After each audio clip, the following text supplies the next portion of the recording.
for joining us for today's webinar, the second in the AIEC Connect series. We're delighted to be joined today by friends and colleagues from all across Australia and indeed from right around the world. I hope you're all staying safe and keeping well wherever you are. My name is James Bennett. I'm Head of Business Delivery and Business Evolution at IDP Connect. Now, through AIEC Connect, we're offering a series of online and networking events which will give you an opportunity to hear from industry thought leaders and keep you informed about updates in our industry, helping you stay connected and networked with your peers. For those of you who aren't aware, AIEC is hosted by IDP and IAA and is led by a steering committee comprising of members from both those organisations. Phil Honeywood, who I'll introduce properly in a moment, and I have both served on the steering committee since 2012. I have a quick update for you on the conference for next year. As you know, this year's was unfortunately postponed. I'm happy to say that the dates for AIEC 2021 on the Gold Coast have now been confirmed. They're going to be 5 until 8, the 5th until the 8th of October 2021. And we've all got fingers crossed that we'll be able to meet in person in October next year on the Gold Coast. If you'd like to stay informed and receive news about future AIEC Connect events and AIEC 2021 on the Gold Coast, please subscribe to our newsletter, visit the AIEC website, and follow us on various social media. All of those details should be on the screen right now for you. And finally, just a little housekeeping before we get started. If you have any questions during the presentation, please type them into the Q&A box in the Zoom control panel at the bottom of your screen. So that's in the Q&A box, not in the chat box. There's a specific Q&A box for all of your questions. I'll try and get to as many of those as possible at the end of the presentations and ask the speakers to respond accordingly. There'll also be a couple of polls coming up later in this session, so please use them to give us your feedback, as we'd love to know your experience and thoughts and how we can improve and deliver some better events for you throughout the year. And lastly, just to let you know that there will be a recording of the webinar, as well as some great graphic illustrations that will be shared on the AIEC website fairly soon after the webinar. Okay, that's all the formalities out of the way, so let's get on to the main part of this webinar. We've got a great lineup of speakers joining us today who barely need any introduction, but I will introduce them anyway. From IAA, we have Phil Honeywood, who's the CEO. From IDP Education, Neil Pearson, the Chief Digital Marketing Officer. And from Austrade's International Education Team, Rebecca Hall, Senior Industry Specialist, and Shinta Gramatra, Senior Project Manager. So first to Phil for a broad sector update from Australia with a bit of global perspective thrown in. Thank you, Phil. Thank you, James, and greetings to everybody from various corners of the world and from Australia as well. So I've only got 3 slides, but I think they contain a fair bit of content. So in terms of the first one, proof of life, I think right around the world, those of us working in international education are really keen to ensure that our sector, our industry, really is alive and well and is really gearing up for road to recovery and to ensure that young people can have the wonderful opportunities. Obviously, many of us have pivoted to online learning, but we're hearing through student surveys that online learning might be good for a while, but everybody wants to have face-to-face teaching if possible. So for all the important pedagogical reasons and social reasons that go with face-to-face teaching and learning. So just to look quickly over the last 5 months, really, Australia did have, I believe, a reputational hit because we had all these students who were stranded, and we had students who had gone back for Lunar New Year in China, for example, and other parts of Asia, and wanted to get back to continue their studies. And many of them had to come back via third countries and go into quarantine for 14 days in countries such as Thailand on the way here.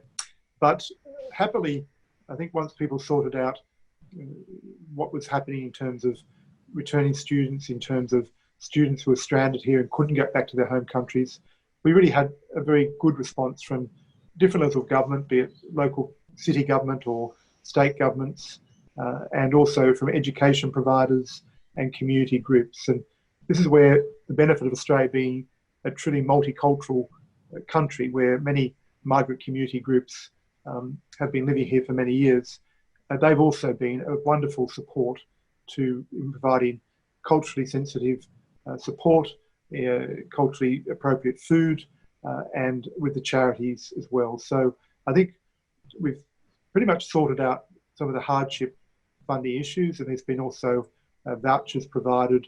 There's been rent relief with no landlord in Australia is allowed to throw out a tenant. There's sort of a, what do they call that? They call it a sort of moratorium on rent, particularly in cities like Melbourne, which have got these stage 4 lockdowns. And then, of course, apart from the hardship funding and the support to students who are here and can't get back home, we've now got finally the student visa flexibility package. Now, that took too long to be released compared to other countries that we compete against, such as Canada and the UK, but it does contain all of the key measures that we wanted. So we've got a situation in which now there's a nil visa charge for students who have had disrupted studies outside of their normal study period. There's also now a form which is available on our Home Affairs Department website. In true bureaucracy style, that form is number 1545, and it's available, and we're trying to make sure that, for example, the student will only need electronic signature rather than a real signature to sign that for students who are in lockdown in, for example, a city like Melbourne. That form is also designed with a section that when students apply for a post-study work right visa, they will get sign-off from their provider on how their studies have been affected by COVID-19. So the only issue that we still need to clarify is in that visa package, apart from the student visa fee relief and visa charge relief, is there's 2 cohorts of students that we still need to try and make sure they qualify for post-study work right eligibility while they're studying offshore online. So the media release that came out from our Minister for Education and Minister for Immigration said that all international students who currently have a student visa or future international students who will get a student visa will be able to count the time that they've been studying online offshore towards their post-study work right eligibility when they finally get to Australia. And importantly, whereas countries like Canada require you still to have 50% of your study in Canada itself, the determination from our Home Affairs Department has got no upper limit on how much time you have to spend in Australia at the moment. So the 16-month normal period requirement to be in Australia will not be required during the COVID-19 period. So that's an important point of difference between Canada and Australia, is that we're not going to require a student to spend 50% of their time in Australia for the post-study work right eligibility. That's the good news. The difficulty we've got at the moment is that when the government announced our student visa flexibility package, they didn't factor in students who have enrolled in an Australian education provider online offshore but have not yet got a student visa, or those who've applied for a student visa, commenced their studies online offshore and are still waiting for their student visa, about their eligibility for post-study work right visas. And we're still lobbying the federal government to make sure that those 2 groups who don't have a student visa are able to include their period they've already been studying online offshore when they eventually get their post-study work right eligibility. The other point on that slide there under proof of life is about secure corridors. So almost every one of our state and territory governments, who of course control the health departments in each of their state jurisdictions and territory jurisdictions, have got sign-off on what we call secure corridors. In other words, firm proposals at government level, initially to bring returning students back into Australia. We have had small groups of dentistry and medical students already coming back to Australia. With not much publicity about that, but these are proposals to bring back larger groups.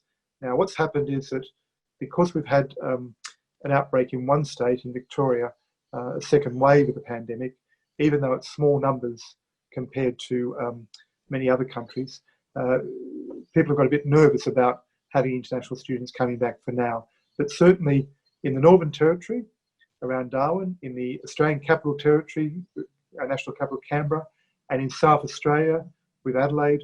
Those two territories in one state have contained the virus so that there's virtually no cases of people with virus in those areas, and they're looking to try and bring back international students as soon as possible.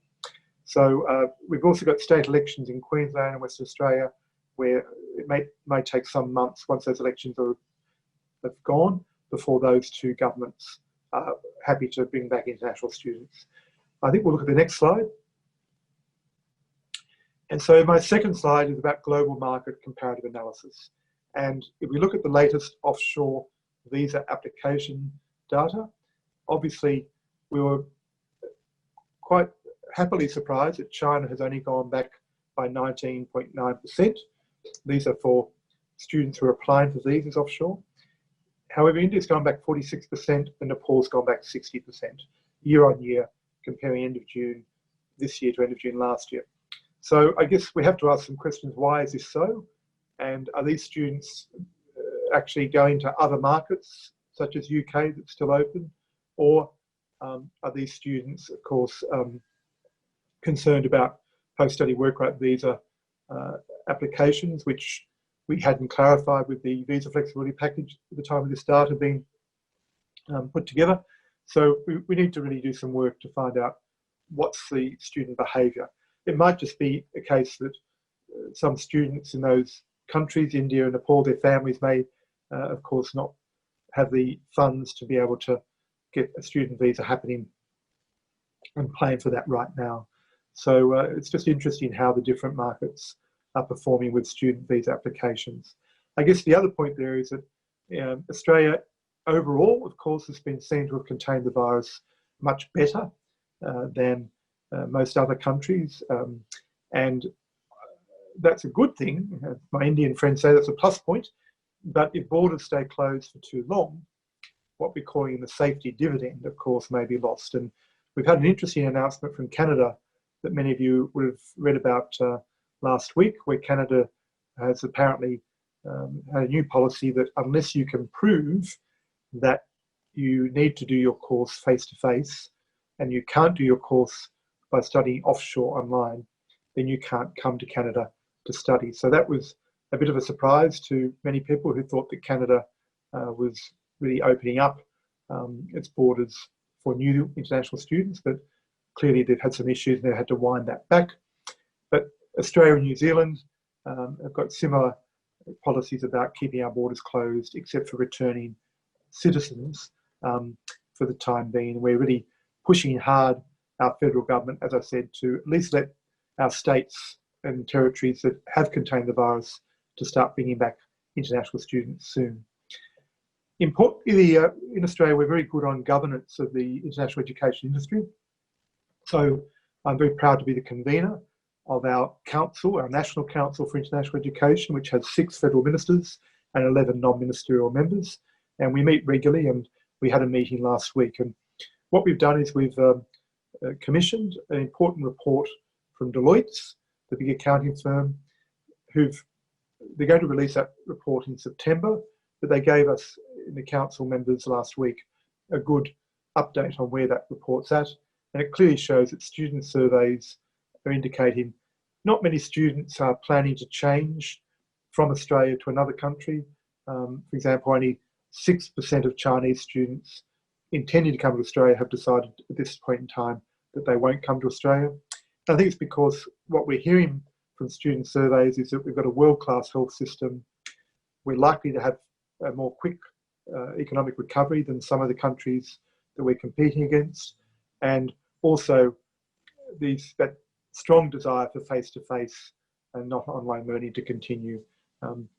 And importantly, I think Australia, one of the lessons we've learnt from this COVID pandemic, colleagues, is really we need to look at more comprehensive transnational education and school sector strategies, as we're finding more and more international high schools are teaching Canadian and UK matriculation year 12 university entry certificates, and Australia needs to play catch up there. I think it's been too easy for Australia in past years to just rely on students coming to study in Australia itself and not to really have many offshore campuses. But those universities in Australia that have got offshore campuses, such as Curtin, Swinburne, RMIT, and Monash, are doing very well with their offshore campuses at the moment. And final slide. I just wanted to highlight that in Australia, we're very keen and we've given top priority to employability initiatives. So my own association, which many of you know, the International Education Association of Australia, IEAA, we've been doing a lot of work in the employability space. And so first and foremost, working with employers to better promote the benefits of having hired international students. We're informing employers, large and small Australian companies, that if you employ an international student, they bring a lot of determination, a lot of resilience into your workforce, and they also can help with your exporting of your goods and services and your products, because they often speak different languages and come from cultures and know how to help your trade relationships. So we have got a wonderful site now, which I recommend to many of you. It's a separate website to our own association website. It's called Broadening Australia's Horizons. And if you go into that website, you'll see some wonderful videos of international students in Australia who are really in wonderful workplace situations, both in big cities and in our regional areas. The other point I'd quickly make is that we have a very good student employability guide called Employable You, which we launched at the Council for International Student Australia Conference in Perth last year. It was a fun launch. I've never had to launch anything with a QR code before, and luckily I had a few hundred students in the audience who helped me launch it with the QR code. But that's an online student employability guide, which teaches international students some of the issues that they need to understand when they go for job interviews in Australia. For example, some students have been brought up in their family not to look directly with eye contact with people older than themselves.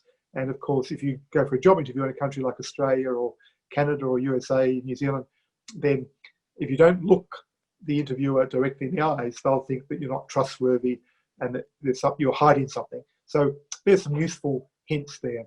The other point I make is that we've also released the first report late last year on the economic opportunities and behaviour outcomes of post-study work rights. So the final point I would make is that we've got an updated international student employability guide for institutions, for education providers, which will be coming out shortly. And I recommend finally that you go onto our website for those employability guides, but that you also look at the Broaden Our Horizons website separately for some wonderful examples of international students who are doing great things in the employability space in Australia. Thank you, and I'm sure there'll be lots of good questions coming up shortly. Thanks, Phil. Thanks for that summary from Australia and a quick look around the world at some of the other countries that Australia matches up with, competes with for international students in this sector. There are a few questions coming through, just to remind everybody that we will have time at the end, after all the presenters have had an opportunity to speak to you, to get to as many of those questions as we can. So please continue using that Q&A function at the bottom of your screen to submit your question. And I'll get to as many of those as possible after all the speakers have spoken.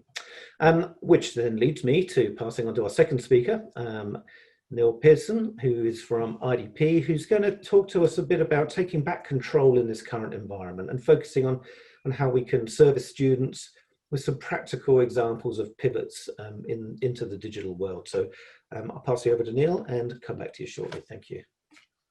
Thanks, James. Thanks, Phil. Some practical steps in Webinar about how we take back control.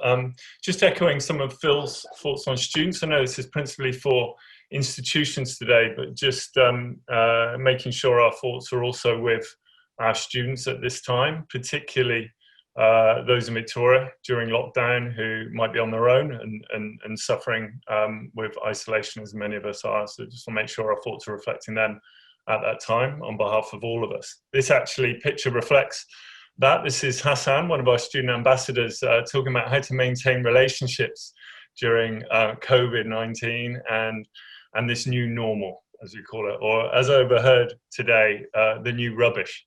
But whatever the positives or the negatives of this situation, and obviously there are some negatives to work through, how do we take back control of this situation? Because we're good at this, right? We're human beings. We solve problems. So, you know, in the past, we've fought with dinosaurs, or, you know, close-ups of large iguanas in this case. We've worked through many financial crises, accelerating number of financial crises over the last few years. And I'm sure we'll all tell our children and grandchildren about the time that we defeated computers and we worked out in the year 2000 how to make date formats in 4 characters. So, you know, there are things, we're good at this. So how do we actually apply ourselves properly to this problem? Because it's not the kind of short-term problem that maybe we all thought and hoped it would be. And there are green shoots appearing, but these green shoots, the problem with this knotty problem of COVID-19 is some of those green shoots are getting trampled on. And we're seeing that in Victoria, you know, coming back into lockdown. We saw it yesterday in New Zealand. So how do we get our strategies to make sure that when these shoots are trampled on, we have a strategic view and we still know how to roll our business and manage student recruitment for the long term? And I'll touch on some of those points today, I think. So again, touching on green shoots, many of you would have heard already from the IDP Connect Crossroads survey. I just want to touch on one slide from that, which is when we asked our students in April, are you still expecting to start your studies as planned? In April, specifically those looking to go to Australia, 67% of them said yes. In June, that number increased by 5% to 72% saying, yes, we still are expecting to start our studies. Now, that might have changed in the last month. It's been very turbulent, but that intent is still there. And students are willing to weather this turbulence, this storm, to be able to achieve their dreams. And I think that's a huge green shoot that we should capture. The question is, how do we manage that through this uncertainty? Okay, so 3 points I'm going to make today, very simply about taking back control. It's all about hustle, working with your partners. I'll use IDP as an example of partners. I know there's some other partners on the call today, as well as you as institutions. How do you work with your partners to really accelerate that third point, which is amplifying your voice, a clear, factual voice about how you're managing your students, your pastoral care during this COVID-19 crisis. So starting with a hustle, as this picture shows, many of us are probably wanting to go under a duvet and binge on Netflix. We've all felt that at various times during this. When I talk about pivoting, getting busy, and specifically the hustle, I use it in the true Jay-Z sense of the word, and that is not to earn one's living by illicit or ethical means. That is, proceed or work rapidly or energetically. So as a leader of digital teams, as someone who works through projects, this will be my only point on this. Make sure that your teams are not rabbits in the headlights. They're moving beyond now the tactical decisions that you may be making in March and April, and beginning to understand what your long-term strategy is digitally to overcome this, because it's not going to be an easy switch on situation. I think we're all seeing that now. So anything that we're doing now needs to have a year, 2-year view on it at the minimum. Okay, so don't stand still. IDP, some examples of products we've enabled to stay us connected throughout this uncertainty. We released an app for our students. So that's a new mile about IDP Study Abroad that enables students to track their applications, track their status during their journey, which might be fragmented and slower at this point in time, but also get personalized advice and guidance at that point. So we rolled that out globally this Q4, so now in the hands of all our students, in the pockets of all our students, and that's enabled us to do real-time communications to them when we see the situation changing. I mean, that's a really important point to look at in your digital services. How are you enabling real-time, clear communications to your audience? On our English language testing side, IELTS, we released a whole new product called IELTS Indicator, and that really helps students progress their applications where they couldn't physically do the full IELTS test at that point in time. We rolled that out in 70 countries in an incredibly short period of time, accepted by 450 universities over that period. and our virtual counselling services. So making sure that every student has an ability to have a professional and meaningful counselling session with their advisors at whenever they need to, whenever they feel they need to. So we've rolled that out. So these are the services and these are the things that IDP and we've looked at. It should be the same for you. And thinking about how these services are going to be there for the long term. Looking at virtual counselling specifically, rolled out aggressively across all our countries, and 34,000 virtual counselling sessions since April, which is, you know, a huge quantum of scale. And you've got to be looking at your businesses and saying, am I beginning to move at that sort of pace and scale and replacing what I used to do physically? Okay, so where does that hustle get you? What's the point there? Here's an interesting view from our business. So it's one of our business metrics is just a particular type of inquiry on our websites through organic search. And as you can see in March, where people were very confused, that was low. So that was 16% down year on year for that metric. But as a result of that activity and that hustle, and I would say also that green shoot that we talked about the audience, our students still willing to weather that storm. We're now at the point where we've doubled that engagement from March. So that's 27% up now year on year. So above pre-COVID, and actually for that one metric, our highest ever. So these are we shouldn't be settling for our services not to be in place and running in the way that we should do as businesses. You need to be challenging your teams to making sure that you can grow that pipeline as you previously were. In a different way, yes. But should you still be willing to garner and galvanize that student intent? Yes, you should. Okay, so in summary, virtualizing those services, when we talk about think about your digital strategy. This shouldn't be new. This should be extension and an acceleration of what you should already have in your digital strategy pipeline.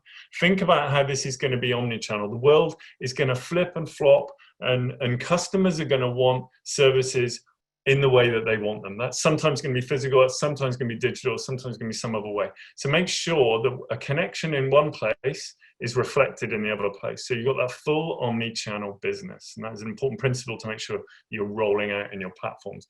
All of that's got to be about saving costs, because your CFOs, they're cutting travel, and we know when CFOs put a red line through something, it doesn't often come back. And we know the world's going to be different. We're not going to be traveling in the same way that we did before. So how are you making sure, and that's that fourth point, you're looking at armchair recruitment, not just, well, my teams weren't so busy on this right now, so we put them on social media. How are you making sure that armchair recruitment is a strategy?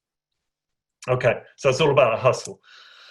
The second point I wanted to make, and on behalf of all partners here, is work with your partners. And the OECD talks about this and says, maximize the relationships that you have. This is a key point to being able to survive during this period and maximize your return. So, you know, to give you an example of that, work with your partners, for example, in our virtual events. This is our virtual events platform that we rolled out worldwide in Q4 again. And again, terrific figures and support from many of you on this call as institutions. So 669 events held globally since April, and 60,000 students attending those events during that time. So again, really flipping the way that we used to have a very strong physical event pipeline and making sure that we can maintain that quality of service in a digital world. And as I say, supported by you, with 7,200 or over that of your client representatives attending those events. So thank you very much for that. But just to also say that this isn't going to go away. We are going to continue, and your partners will be continuing to service these platforms. So this is a view of how we see virtual events, and we're developing our platform to manage virtual events almost as an always-on event and a connection between you as institutions and our students. And in a kind of marketplace scenario. So we're going to talk more about that in the future. But the point I want to make to you guys here is think about your services not as just standing up and temporary with these things. These are going to need to be built to last, because, as I said, these services are going to be used in different ways in different parts of the world as the world flip-flops and changes in its situation. Okay, I was working with your partners, but really the way to work with your partners is critical at this point in time is that third point about amplifying your voice. And how do you do that? I'll give you again some examples of what we're doing, but work with all your partners to make sure that you are achieving that in a digital world, and make sure you work with your own platforms to make sure that they can deliver this. So here's an example. Here's an example of Deakin's content on our platform, video, media, messaging, reviews, all the rest of it on this platform. And previously, even pre-COVID, that was syndicated out. So that content would appear on our 38 websites across Hot Courses International and idp.com, across various languages, various countries, to make sure that content was reaching over 18 million visits a year on those websites. We want to make sure that that platform is extending. Our global platform now includes the app, so that content is also pushed through to that study abroad app that I talked about earlier. And from September, also appearing on our virtual events platform. So if someone's in a waiting room ready to meet you, or after they've come to meet you, we can present that content to them as further research, taking further steps. So embedding this one presentation of a content hub, if you like, and making sure that it appears in multiple places for your customers. But we want to take that further, and one of the things that we recognize in this point in time, that students, and you see this in a lot of research coming out, students want clarity, they want facts, they want the information, and we don't always have it, but they do want to look in the whites of our eyes and understand how we're going to achieve some of these thorny problems. So for that reason, we launched a new service called Ask IDP this month, and that is that's questions from institutions, questions from students that they're asking that we're putting to you to answer. So you download this app, you answer questions in the form of 30-second video snippets, and that again is syndicated out to be seen by over 1 million visitors a month on those platforms. What sort of questions are students asking right now, and what do we need to respond to? Well, it's traditional questions around, you know, the services we offer. It's also the more playful questions about the lifestyle, about slang, and what's the campus like. But crucially, more and more, we're seeing questions around on the current situations of COVID. How are you responding to that? What are you achieving? And that content is being exposed, as I said. It's a really nice example if you want to go on idp.com and look up Queenstown University of Technology, the representative there, really in campus, answering those questions really honestly and pragmatically. It's really good to see, and a very different type of content. I'll show you one example that I think is really important to just see the difference of that between maybe some of the COVID communications that you might be doing on your websites right now. If a student were to get COVID-19 while studying at Western New England University, we have a really robust plan to make sure that the student stays healthy and safe. Students would be provided housing, which is isolated, and so students can self-quarantine. We would also have medical staff checking in on the student every single day to make sure that they're okay. Courses would be able to be taken online, and meals would be delivered on a daily basis. And there are a lot of medical resources available to the students if needed. That's just a 30-second clip, but I think if I reflect on some of the communications I've seen from institutions around COVID-19, I get a lot more signals for that. I get signals of trust, signals of care from this messaging, and also get those facts in a very, very quick and in a format that I like to hear as a student. I consume video more easily. So please consider how you present. This is an example, and please come forward to use Ask IDP should you wish. But the meta point here is look at how you're presenting this information, and that sense of care that students who are remote will want to feel from you, and look in the whites of the eyes of your representatives who are offering that care. So I think it's an excellent example of a really strong answer on this subject. And there's a PI article right now, and that's that article there. I think especially we're seeing how effective armchair recruitment would be. So think of this as a strategy, not as a tactic. And that's my main point from today, that we are moving beyond knee-jerk reactions here. Try and think about how this is going to be a new way that you recruit your students. Okay, so finally I'm going to end with a funnel, and that's it. Why am I showing a funnel? It's a typical funnel, but the funnel's different to normal because, as you can see, that intent is still there. If almost that intent is stronger than before from students that we're seeing, but the funnel's blocked. So that involves us having different tactics to what we normally present, because that funnel's getting big. So how are we going to cover that? Yes, we need to keep generating prospects. We need to bring in, work with your partners, work with virtual event services around the world to make sure that you're bringing that pipeline in. That needs to continue. But crucially, down these stages, you need to make sure that you're working with partners in your own lead nurturing programs to make sure that you're not losing students. Their heads are going to be turning. Do I really want to do this?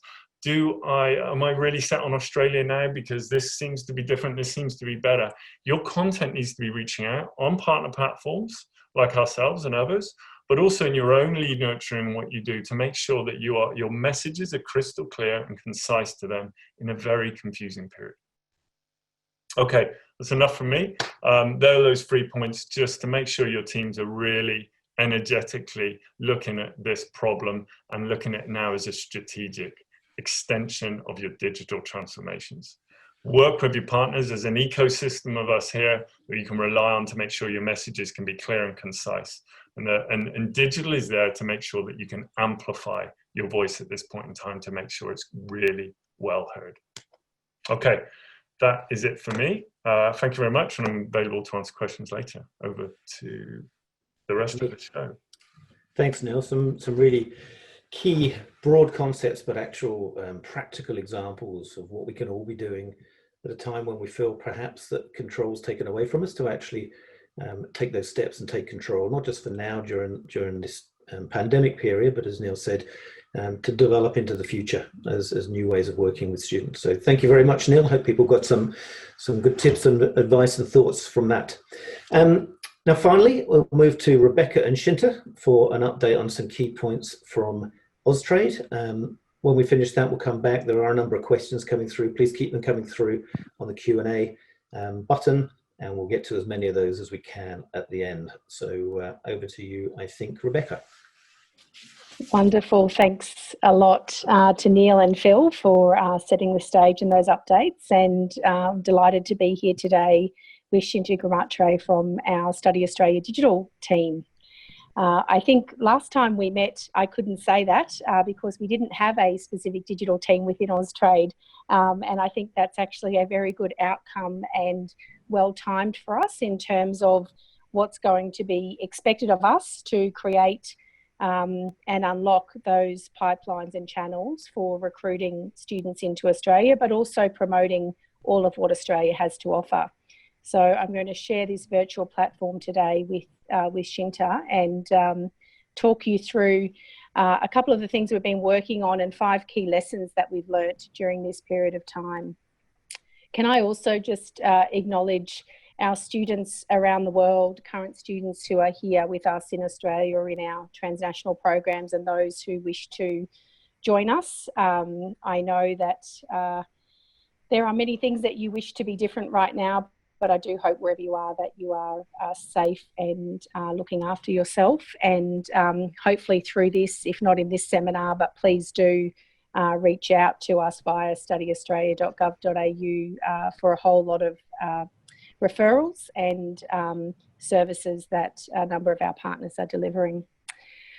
So I'm going to go to the next slide, and it's going to, I think, maybe take you back if you were here for the first AIEC Connect seminar, and I want to acknowledge the great skill there. Probably not my face in the corner, but this was a summary of what I presented last time when we were looking at Australia's road ahead. And I'll let you look over that, but I wanted to pick out 3 key things that we will focus on today. One was us acknowledging the student voice being our most powerful feedback tool. And if I remember correctly, I was also saying we don't have time to wait for a survey at the end of the year or something that may come through sooner. We need real-time feedback loops. And so we're going to share with you some work we've been doing there. I also posited the question of how do we provide a uniquely Australian virtual experience. In that regard was talking about the digital recruitment channels and that experience of virtual events and connecting with Australia even when you may not be able to be here. So I'm going to share some more information with you on that.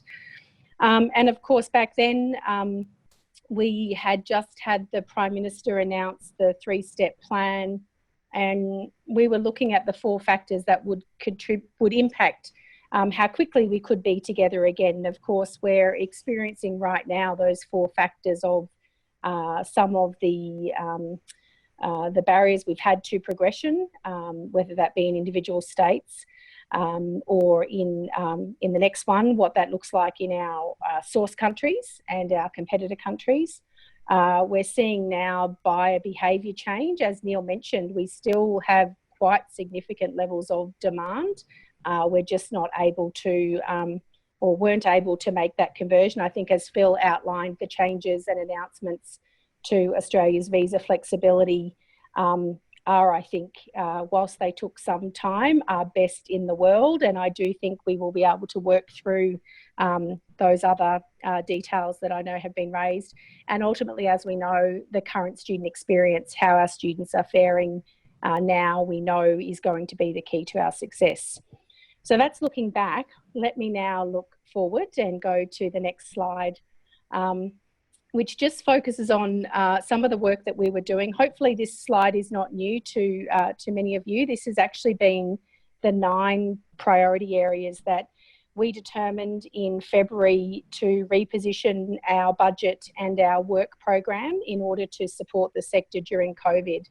And today I wanted to focus on 4 of those key areas, which includes our Study Australia partnership, our work in the digital platform, our feasibility study into what our approach to events might look like, and some of our product diversification work around Study with Australia.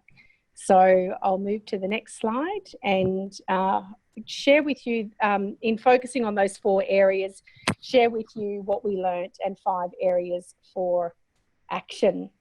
I'll share these 5 areas with Shinta, and I'll just kick off with our first what we learnt. And it might sound corny, but it's absolutely true. Together is better.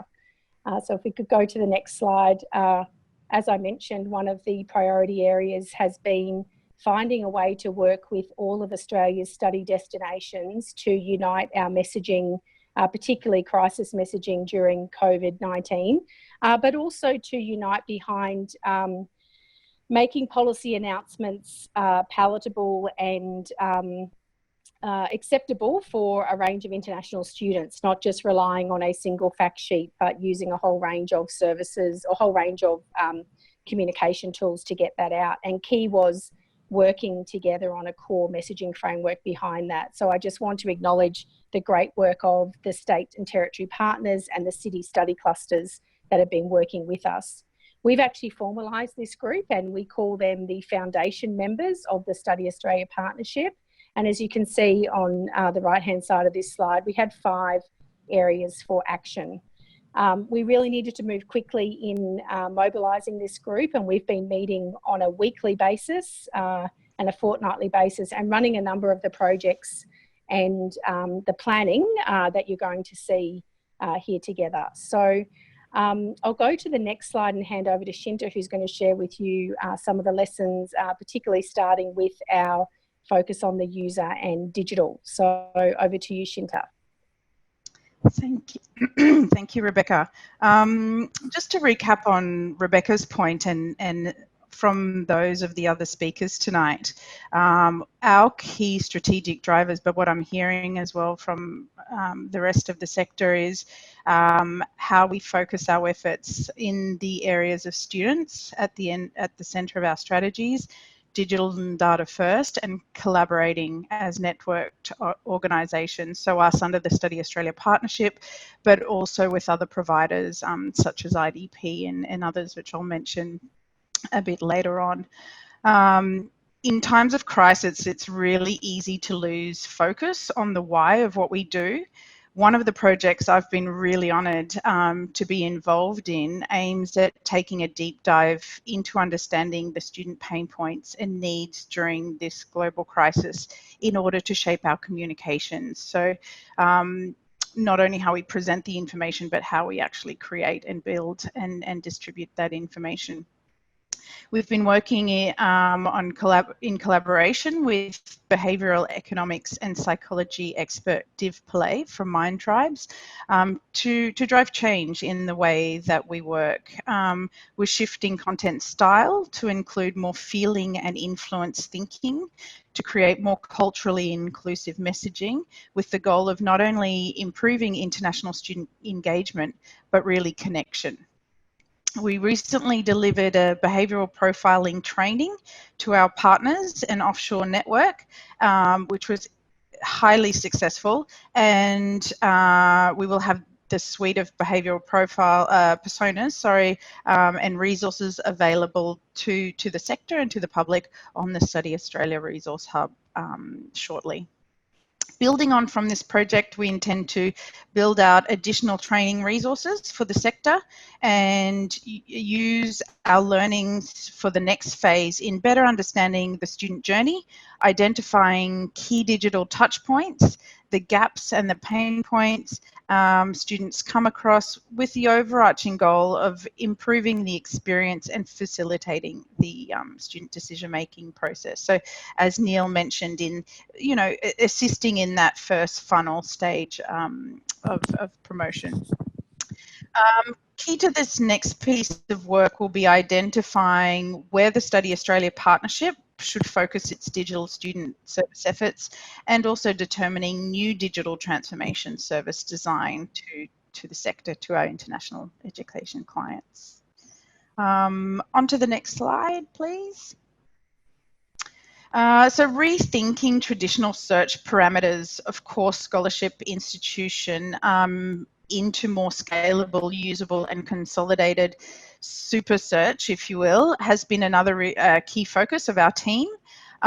We've recently launched a new lead and data enabled course search finder on the Study Australia website in partnership with IDP, which lists Australia's nationwide CRICOS registered institutions and courses.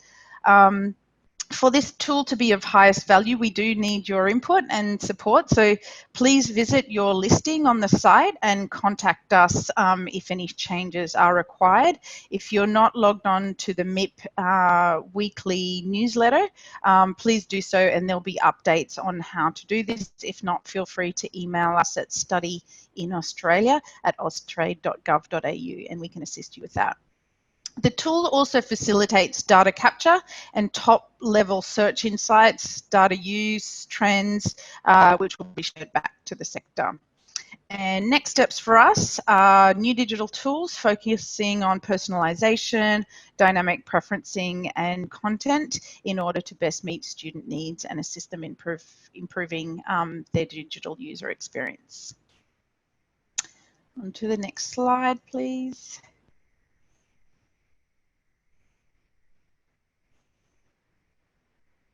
Okay, and last but not least, another key role we've been active in is testing new student recruitment pipelines. Rebecca mentioned this briefly, brand builders and delivery partners, and another extremely successful and well-timed project that we were involved in and supported earlier this year. We partnered with global online course delivery organisation FutureLearn to run a Study with Australia online Australia Higher Education Showcase campaign.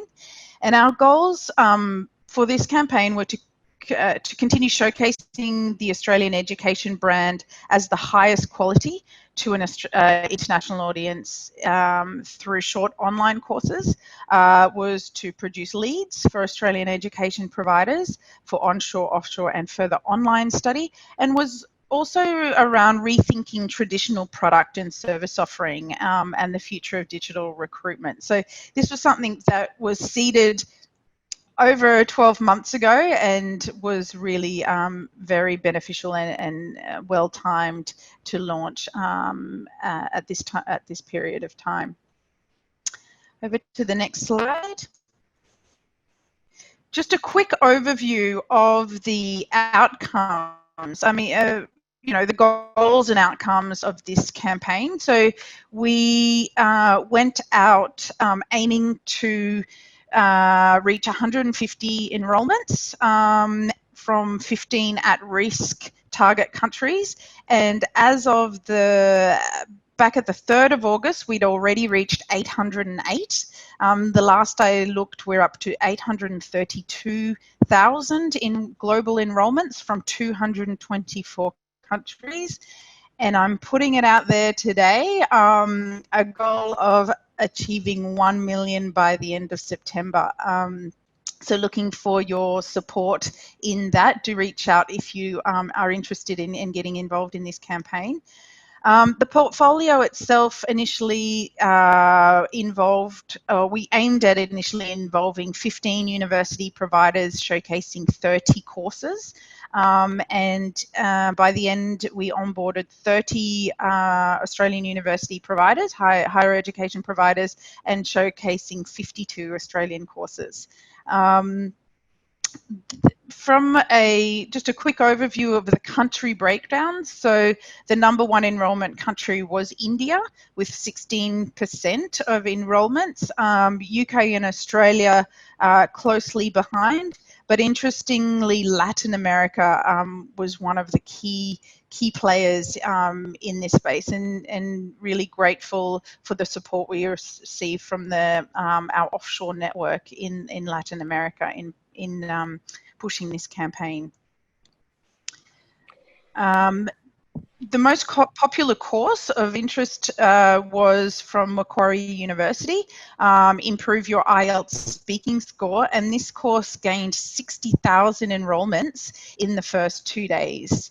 The next steps for us are expanding partnerships with FutureLearn and other providers in the online micro-credential space, looking at short courses as lead generation, brand building, and insight. And that's it for me. Awesome. Thanks, Shinta. I'll take it back for the final 2 insights. And for those of you who are listening and wondering, Shinta mentioned next steps. One of the things that we found quite positive during COVID was there wasn't time to stop and do an in-depth study of what we should do. We had to trust our intuition, our instincts, and our knowledge of the sector, and we got in and piloted a number of these projects. Not only do we have now data and evidence, but we were also able to build brand and hopefully build new models along the way. So thank you to everyone who supported us in that endeavour. Let me move to #4, one of the things that we learned and what we're thinking about. And this is how we might play a role, how the Australian Government and Austrade might play a role in scalable virtual events for and with the sector. And I think that's a really important framing, because we know, as we've just seen, I think that massive number, Neil, of 660 something virtual events during this time, it's a crowded space. We had already started thinking about this. We'd already commissioned a review of Austrade's approach to traditional events, moving from our Future Unlimited model in, I think we were in 20 different countries, looking to what role virtual and digital events could play. And so we commissioned a review led by Elsa Lamont, and we were looking to find ways to harness the advantages of virtual events formats to reinforce our brand, to obtain real-time market insights and data, to potentially look at our role as an aggregator service for prospective students and industry partners, and to be more responsive in that always-on service. So during COVID, quite significant engagement with the sector, many of whom, I think, if I go to the next slide, were definitely moving to probably not well planned or necessarily designed, but emergency virtual events. And if I could just go to the next slide, I'll show you the 3 main insights from the consultation process that are informing our final recommendations. So #1, a crowded calendar. So what's the opportunity for us to really have Australian events and your products and experiences stand out? Very much still in experimentation mode. And that TBC is not a spelling mistake. It was, there was no one common popular platform that institutions were using. There's a range of options that were being trialled, and so still very much in the experimentation phase. And for us, it was just crystallising the opportunity of how we showcase Australian education, how we bring together a range of different experiences to educate and engage with students. I think importantly, as Neil pointed out as well, also to inform students even when we're not necessarily doing direct recruitment or conversion, that role of information, of affirming and supporting is so important, and we can do that very effectively through potentially through a new approach to events. We look forward to sharing some more information with you on what that looks like following some budget bids, and we do see a role with, of course, with our education agents and partners. So let me close on the fifth thing around evidence, listening to the student voice. Early on during bushfires, actually, we commissioned some work around how Australia is viewed, what are our well-known attributes and characteristics, and what are the areas that we would like to be more well-known for. I won't go through the details here. There's a whole lot of research on this, but of course, this is at a point in time. So we also wanted to be able to understand what onshore students were experiencing and thinking of Australia. So I'll go to the final slide here on this, which is one of the initiatives we led through the Study Australia Partnership, where we're actually now engaging in a quarterly survey process with onshore students, really focused on student services and communications to make sure that our communications are meeting students' needs. Importantly, I think with this study, we've been able to generate 10 individual city and customised reports, so we can see issues that may be different across different geographies, and we can also work together as the Study Australia partners to perhaps change some of our messaging to improve how we're communicating with students and to respond to those areas that are most important to them. We were very well aware that in asking this information of students, we may well uncover those who are in need of support and help, and so we're very mindful of how we're referring students on from that process. And we look forward to sharing the outcomes of that first quarterly survey in September and going again to the market in October. In all of this, you'll be getting some more monthly insights from us on a regular basis, and this is not, all of our COVID coverage is free access and open access. So for agents and partners, even if you're not a paid subscriber, you can access all of this.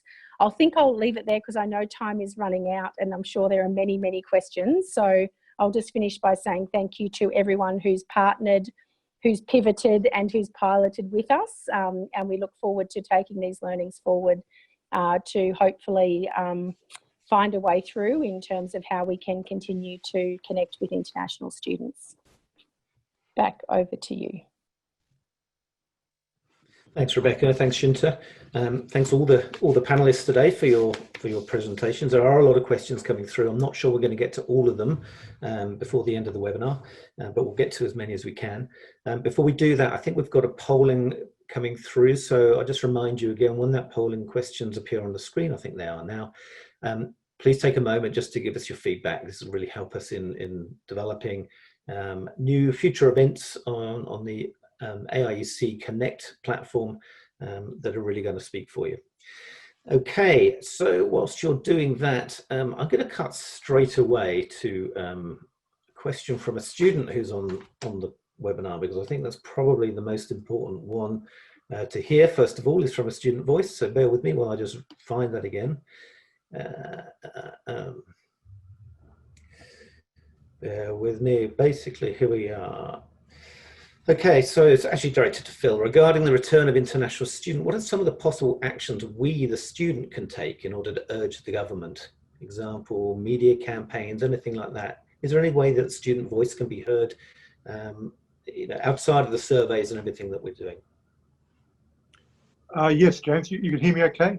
Yes, yeah. Perfect. Yeah, great. Look, it's a really important question. I think one of the good things about our governance of international education in Australia is that the voice of the students is a full membership of our National Council for International Education. So we're just waiting for the election of the new Council for International Students of Australia president, but as I mentioned earlier, there are 11 non-ministerial members and 6 federal ministers on the council, and certainly over the last 2 years, whoever the president of the Council for International Students has been able to take these issues forward and deliver them directly in the meetings we have with the federal ministers at Parliament House in Canberra. Of course, media and other issues can always be difficult because you never know which way they're going to fall.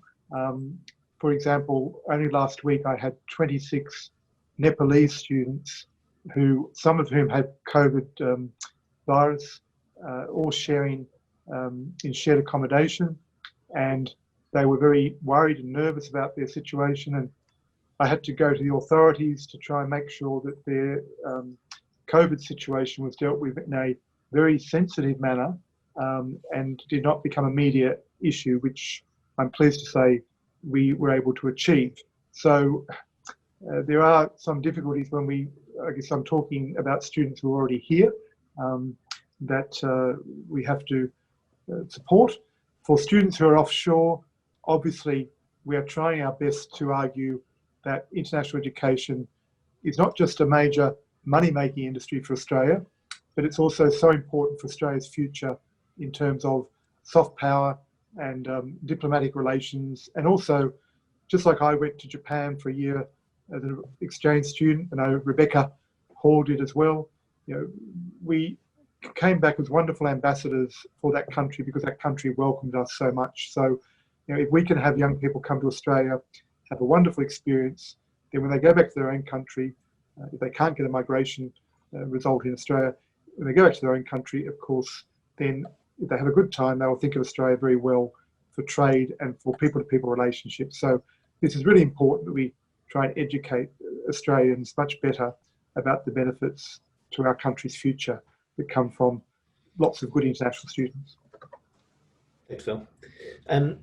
I'm literally watching the clock, and I know that there's lots of questions to try and get through here. Neil, just a quick one for you. I think you've introduced a new term for a lot of us today, armchair recruitment. So it's just a question, if you could just expand a little bit on what you mean by armchair recruitment.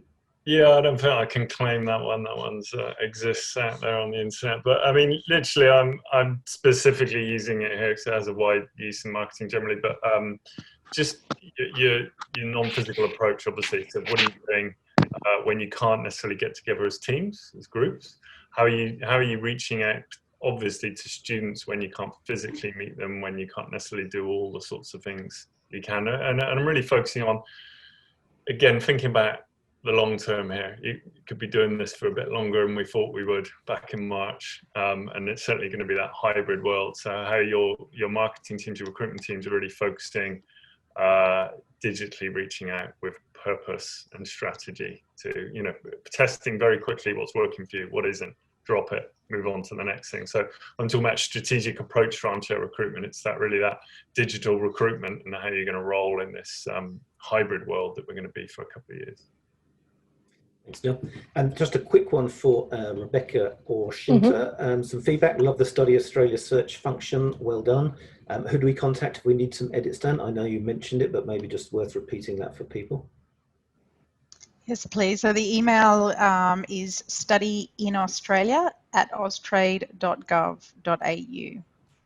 Perfect. Might put it in the comments. And I think we're doing a direct EDM to all the sector again tomorrow or by the end of this week, just to update that, and also to update on some of our campaign activities. We got through a whole session and didn't mention #InThisTogether, but I know that IDP and many people on this webinar have been supporters of that work, and so we're going to share some updates on how that has been progressing as well. Perfect. And whilst I've still got Rebecca and Shinta on there, there's another question here referring back to something Phil mentioned, Canada requiring course to be done face-to-face. So if we're developing virtual study, does that mean Australia will always allow virtual study? Will this result in fewer students coming to Australia? Look, I think it's an interesting perspective, because the way we look at it is we're opening new markets. We are potentially here, showing value to students who may be able to take more blended opportunities. And of course, with the post-study work rights options confirmed, that is a positive for many students, but I think we're also opening up markets to new learners and new students. The Future Learn work, which we'll also have some personas to share with you, actually I think is opening up postgraduate opportunities. We're seeing not undergraduate students interested in that, but those who are already skilled, they would probably not have thought of Australia previously. So I don't think it's necessarily about less students coming to Australia. I do think, to use the funnel analogy from Neil as well, and the very real limitation of access to flights and the number of people who can come in, that over the coming 12 to 18 months is going to be a real challenge and a barrier. So having as many options as we can to access Australian education, no matter where you are, is going to be a positive thing. And I want to build on Phil's comments about transnational education. The better we are in digitising and delivering qualifications from the cloud or wherever you are, the better we'll be able to scale transnational and in-country delivery as well. So I think there's some real great product opportunities here, noting there is still, significant challenges ahead as well. Thank you. Really conscious of time. I want to get through one more here. I think I might make a commitment on behalf of the AIEC Connect team that should be able to get to the other questions in post a Q&A or an FAQ follow-up when we post things online. So any of the questions we didn't get to here, we should be able to answer those in that format. But one more for Phil here. I think this is a lot of people on the call will be interested in the response here. So the question is, what's the expected time frame for lobbying around post-study work eligibility for the two affected groups? Any insights as to why these were not included? Sorry, I'm just answering questions.